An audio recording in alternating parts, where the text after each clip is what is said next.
Pasture Soil Health Project video series first visited Tom Ulrich and High Ridge Farm in Washington County, Pennsylvania in 2014. Soil compaction and drought were concerns in 2015 and 2016 on both traditional and previously strip-mined pasture, but other farm issues were resolved through the addition of a manure storage structure, watering system, and alleyway. One of the best management practices Tom installed here in the farm was a manure stacking pad. It's basically an area to store manure during the months when you should not be hauling manure. Tom scrapes the barn out and the manure is collected over here behind me, and you'll notice this stacking pad has a roof on it. The idea there is to keep the clean water clean. So instead of that manure going down and mixing with manure and having to treat that water, we basically collect the roof water into a separate system and take it to in this case down towards the pond outlet, so the clean water is clean and not mixing with the manure. We're really happy with that. We can once a week scrape manure into the manure stacking pad area and spread it. We spread it in the springtime and in the fall per our nutrient management plan that we have. We have certain fields that we spread on to follow that plan and also sample in the manure. But it's one of those best management practices that we really like. Through the first winter that we had it, we've been able to feed our cows, clean the barn, and actually bed them within about 2 hours. So it's really the time saving for us. Working with NRCS, we installed a couple spring developments on the farm to allow the animals to not travel as far for water access. We installed this one here down below the barn, and there's one out further in the pastures. We had a lot of water seeps that we wanted to collect to help improve the health of the grasses in those areas, and provide more productive farmland or pasture land. So we collected those areas and brought them down to the watering troughs. We installed a gravel pad around them so that there's not a mud issue there. It's an improved surface. I really like it, especially we water the animals from this spring here that we're standing beside. In the wintertime, we shut all the water off to the barns.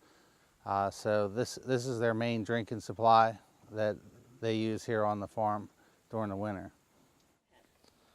Okay, another best management practice we installed on Tom's farm was a stabilized animal trail and walkway. In this case, this trail is used to move the cattle from pasture to pasture and back to the barn. They also use this pathway in the wintertime to go from the barn down to the spring development to get water.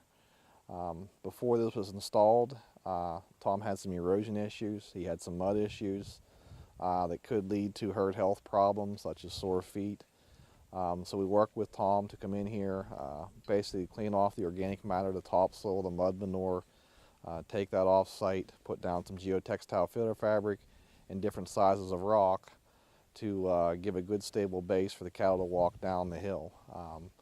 One of the things you have to watch when you do animal trail and walkway is the rock size. If you have a lot of bigger rocks, it can actually hurt the cattle's feet and cause some issues. So we like to put down a base rock about the size of my fist to provide drainage underneath here, and then we choke it with a smaller stone on top so that it doesn't hurt the cattle's feet. And like I said, that allows them to move freely back and forth between the water trough and the pasture or back to the barn without creating any erosion issues. So reduces runoff and all that good stuff, improves water quality. Yeah, installing the animal trails really cleaned up the mud. We used to have weeds growing in. We've been able to expand one of the paddocks by reducing the animal trail area.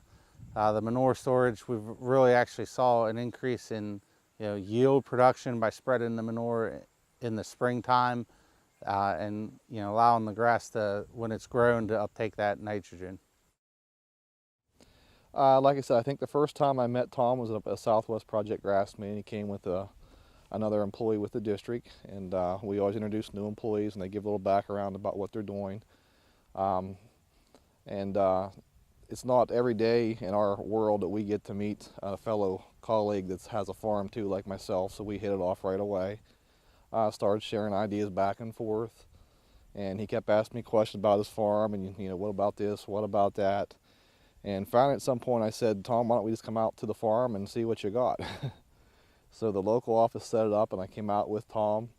Tom already had a really good start on a grazing system here. We kind of walked the farm. He told me what his ideas were. I gave him some input on those ideas. Probably his limiting factor when I first met Tom was water. The cattle had to go a fair distance to get water, and he knew that. So we developed a grazing plan, added water to it, mainly in the form of a couple spring developments. We talked about some laneway stabilization, and once we developed the grazing plan, explained to Tom about the EQIP program, which stands for the Environmental Quality Incentives Program. It's one of the programs we have through the Farm Bill to help put best management practices on the ground. So Tom applied for EQIP and received an EQIP funding and was able to implement his grazing system that we had planned. Really, we've always worked with NRCS. Yeah, they've, when we were a dairy operation, we were working with them. We've always done contour farming, putting in strips, rotating crops. So that's always been there with NRCS. Once we started, we've had kind of a layout from a consultant on a rotational grazing system for the beef or the cow dairy operation. And we kind of took that and ran with it for the beef operation to fit our needs. But working with JB, to bounce ideas off of him of things that we should be trying, what works, what doesn't work, it's a great resource. Yeah, what we've done here at Tom's is very typical, especially for a beef operation. We like to get a handful of paddocks out there, rotate the beef at least once a week, get into a new paddock, get the regrowth, get that root mass, growing, defoliated, and the roots are doing the same thing, and that's creating organic matter, building soil health. With the rotational grazing, one of the things a lot of people overlook is the nutrient transfer. Where you control where they eat, you also control where they excrete their waste. So you get better nutrient transfer, and that in turn gives you more production on your pastures. So yeah, this is very typical of a beef operation here in southwestern Pennsylvania. If we get to a dairy or sheep operation, the scope changes a little bit. Dairy, we're usually down to a shorter rotation, trying to get more high quality feed through that cow to get more milk production. So we have a shorter rotation usually, but again, most dairy farmers are there full time and have the time to go move the cattle once or twice a day. One resource we have here in southwestern Pennsylvania that's very underutilized, in my opinion, is a lot of strip mine ground. That's where they're going in, extracting the coal. They're backfilling the ground in a manner to make it usable again. The problem is when we backfill strip mine ground, it's never the same as what it was before we stripped. You end up with a soil that's been mixed up, the topsoil is sort of mixed in with the subsoil, and it isn't the best from a soil quality standpoint. It really doesn't have a whole lot of soil health, mainly lacks a lot of organic matter. And like I said, there's a lot of ground around like this, a lot of ground available like this. Some of the local farmers are going in and trying to crop this ground with, I'd say, marginal success. They have to go in there, and the first thing they want to do is tear it up because it's rocky and because it rolls and it's compacted. And any soil health that did start to develop, they've now destroyed by going in there and plowing. So they're really starting to hurt their yields. There's no moisture there. There's no organic matter to hold moisture. The whole microbiology is just not there yet.